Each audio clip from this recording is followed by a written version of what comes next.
Kanceri po përhapet me ritme alarmante, duke marrë çdo vit mijëra jetë njerëzish. Në krye të listës së sëmundjeve më vdekje prurëse mbetet kanceri i mushkërive, ndërsa vduhampirja identifikohet si shkaktari kryesor i kësaj sëmundjeje të rrezikshme.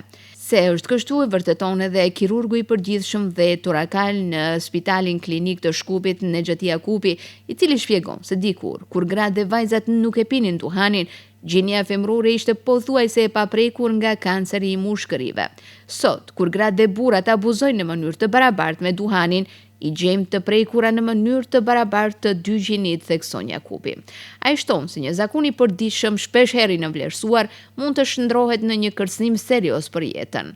Ai shpreh shqetësim për nevojën e ndërgjegjësimit mbi rreziqet e duhanit dhe thotë se parandalimi mbetet arma më e fuqishme kundër përhapjes së kancerit. Kanceri i mushkërive është në rritje frapante. Ajo që është shqetësuese, rritja e kancerit të mushkërive te gratë, e cila para 30 viteve ka qenë 0 te gratë.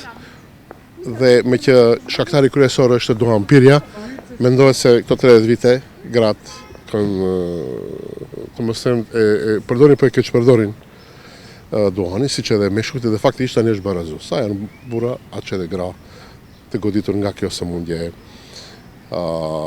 rëndë, edhe si për pacientin, për shëndetësinë, për shëndetin, për kirurgjinë, onkologjinë e kështu me radhë. Na e thanë, në këto 30 vite kemi bërë çmos që të dëmtojmë shëndetin tonë me gjitha mundësitë. Unë kryesisht e lidhi përveç duhanit mënyra e të ushqyerit, te kanceri i gjirit, ajo është prezenca e hormoneve në ushqime, bojrat, llaqet, se kështu me radhë, të cilët i konsumojmë nëpërmjet ushqimit, normalisht edhe radiacioni, ajri i ndotur, gjithë këto janë një palet kështu e cila kontribon në këtë numër të kështu shqetësues të sëmundjeve, prezencës rritjes së sëmundjeve kancerogjene.